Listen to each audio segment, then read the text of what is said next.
जय माता दी या देवी सर्वभूतेषु शक्तिरूपेण संस्थिता नमस्तस्ये नमस्तस्ये नमो नमः। नवरात्रि यानी शक्ति की उपासना के दिन वर्ष में ऐसी 2 बार नवरात्रि आती है। एक है चैत्र मास की नवरात्रि और एक है अश्विन मास की नवरात्रि। और इस समय चैत्र मास की नवरात्रि का आरंभ हो चुका है।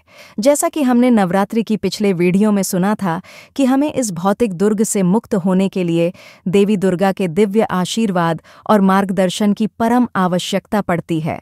देवी दुर्गा और कोई नहीं बल्कि भगवान श्री कृष्ण की बहिरंगा शक्ति है और हमें उनकी सेवा में संलग्न करती है। तो चलिए, चैत्र नवरात्रि के इन 9 शुभ दिनों में हम प्रत्येक दिन की देवी दुर्गा की सुंदर पौराणिक कथा का श्रवण करते हैं। नवरात्रि में मां दुर्गा के 9 विभिन्न स्वरूपों की पूजा की जाती है। देवी के यह रूप शास्त्रों में इस श्लोक द्वारा उल्लेखित है।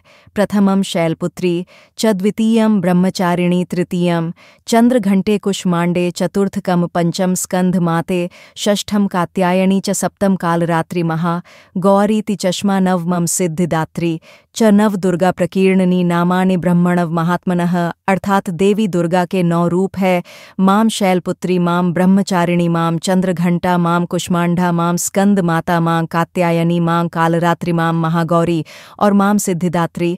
इस श्लोक के अनुसार चैत्र नवरात्रि के प्रथम दिन देवी दुर्गा के जिस स्वरूप की पूजा होती है उनका अति सुंदर नाम है माता शैलपुत्री। जैसा कि इस शब्द से ही इंगित होता है कि माता शैलपुत्री पर्वतराज हिमालय की पुत्री है। यदि उनके आध्यात्मिक स्वरूप पर दृष्टि डाली जाए तो हम देखते हैं कि उनका वर्ण श्वेत है और वे श्वेत रंग के ही वस्त्र धारण करती है। उनके दाएं हाथ में त्रिशूल और बाएं हाथ में कमल का पुष्प सुशोभित है। माता शैलपुत्री वृषभ अर्थात बैल की सवारी करती है, जिसके कारण इनका एक प्रसिद्ध नाम वृषारूढ़ा भी है। तो चलिए, सबसे पहले दिन आज हम माता शैलपुत्री की कथा का श्रवण करते हैं। जैसा कि हम जानते हैं कि दक्ष प्रजापति की 60 कन्याएं थीं। इनमें से सती नामक कन्या का विवाह दक्ष की इच्छा के विरुद्ध भगवान शिव से हुआ था। एक बार दक्ष प्रजापति ने एक महान यज्ञ का आयोजन किया तो उसमें भगवान शिव और सती को छोड़कर सभी देवी देवताओं को आमंत्रित किया गया। जब सती को यह समाचार मिला तो वे अपने पिता के यज्ञ में जाने के लिए लालायित हो उठी। रुद्रदेव के मना करने पर भी सती नहीं रुकी और अपने पिता के यज्ञ में पहुंच गई। जब दक्ष ने सती के समक्ष ही भगवान शिव का अपमान किया तो उसे यह सहन नहीं हुआ और उन्होंने अग्नि में अपनी देह भस्म कर ढाली। अपनी प्रिय पत्नी सती के वियोग में महादेव ने भी वैराग्य धारण कर लिया और वे घोर तपस्या में लीन हो गए। इन्हीं दक्ष प्रजापति की एक और पुत्री थी जिनका नाम था स्वधा। इसका विवाह पितरों के साथ हुआ था। इन पितरों की 3 मानसी पुत्रियां थीं, मैना, धन्या और कलावती।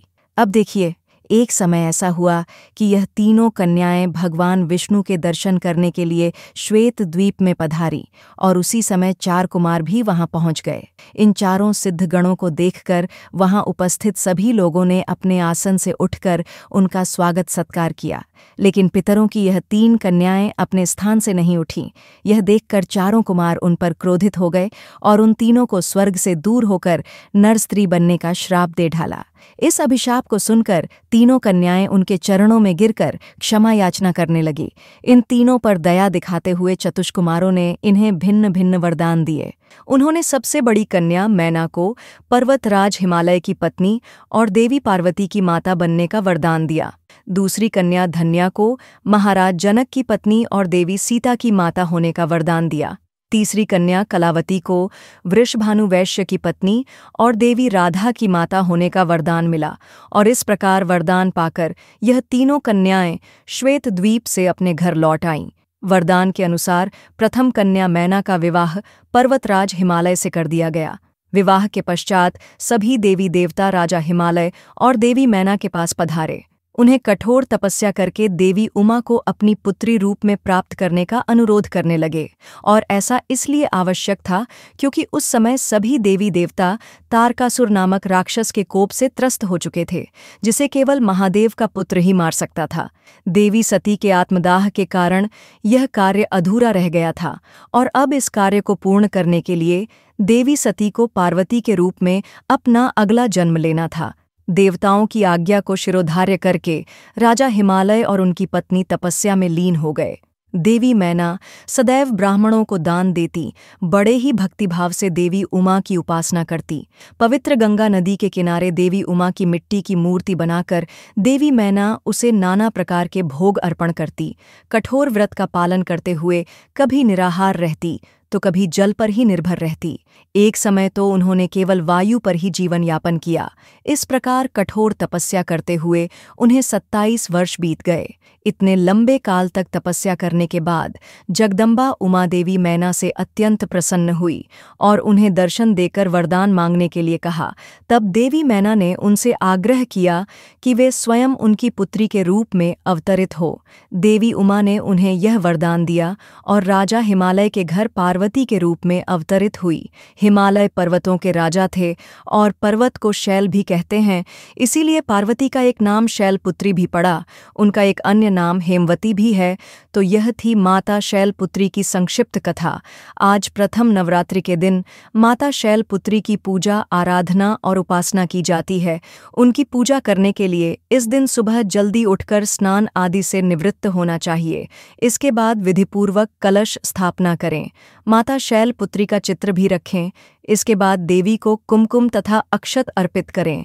माता शैलपुत्री का वर्ण श्वेत है, इसलिए उन्हें सफ़ेद रंग के पुष्प अर्पित करना उत्तम रहेगा।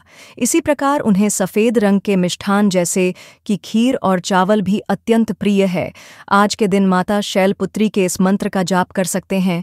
वंदे वांछित लाभाय चंद्रार्धकृत शेखराम्य। भगवान शिव की नगरी काशी में माता शैलपुत्री का एक प्राचीन मंदिर भी है, जहाँ पर नवरात्रि के प्रथम दिन भारी भीड़ देखने को मिलती है।